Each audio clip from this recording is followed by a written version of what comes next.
lieliski, ka bija iespēja uzspēlēt šeit, Skonto hallē. Te, protams, ir daudz kvalitatīvāks segums šobrīd esošiem apstākļiem. Un laukums ir daudz lielāks un daudz patīkamāk noteikti arī spēlēt. Un līdz ar to te mēs arī visus tos mīnus arī varējām pamanīt. Ja, laukums ir plašāks, līdzenāks un visi tie tehniskie brāķi un pašdisciplīnas neievērošana, tas viss bija acīm redzams šobrīd. Ja. Vairāk vai mazāk komandai primārais uzdevums bija neielaist. Ja? Neielaist. It kā pirmais puslaiks daudz maz, kaut gan golu mēs iesitām un īpaši viņi arī neko neizveidoja. Otrajā puslaikā vajadzēja izdarīt pašu galveno. Izpildīt uzdevumu līdz galam. Principā spēlētāji, ko viņi dara ģērbtuvē, īsti nav saprotams un iznāk ārā un dara visu pretēji. Ja?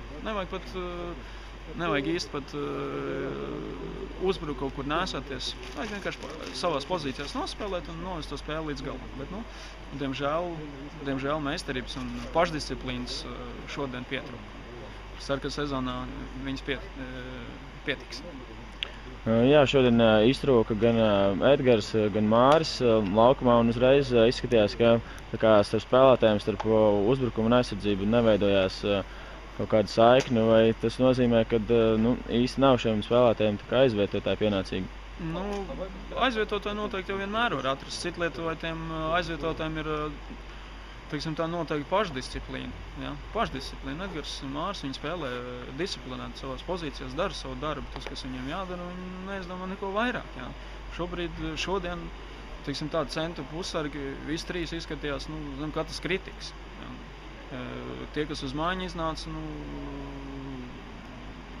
vēl šokāk izskatījās nekā tie, kas iesāk. Ja.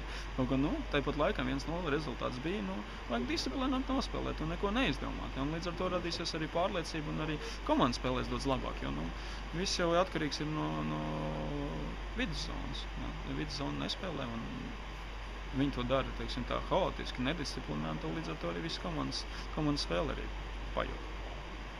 Jā, vairāk kārt tieši vidējā līnijā un vispār piespēlēs tāds haoss izskatījās, kad ir, vai tas arī tieši skaidrojams ar šo divu spēlētāju prombūtni?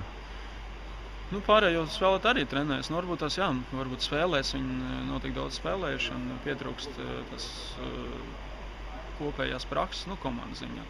Viņam ir spēlējuši, bet varbūt tās ar šiem te spēlētājiem, kas patreiz pirmajā komandā spēlē. Varbūt viņi viens otru vēl tik labi nejūt, bet katrā ziņā jāskatās dziļāk saknē tajā lietā, kad viņi paši nedara tās lietas, kas jādara tajā centra zonā. Nevajag neko izdomāt, vajag vienkārši nospēlēt, vajag savākt atlākošās bumbas, vajag izcīnīt un ļaut, lai bumba kustās apkārt. Viņi ņem bumbu, skrien, zaudē, ļaus izpa vārtiem. Līdz ar to tas arī noved līdz tam, kad veidojas bīstams vārtgūšanas iespējas pretiniekiem, un viņi sita un ar trešo sitienu guva vārds. Kaut gan es viņus arī brīdināju, būs trešais un var arī trāpīt. Varbūt pats arī uz to vedināju, bet ko darīt? Izdara to, ko treneris lūdz. Diemžēl nē. Tā kā, bet nekas.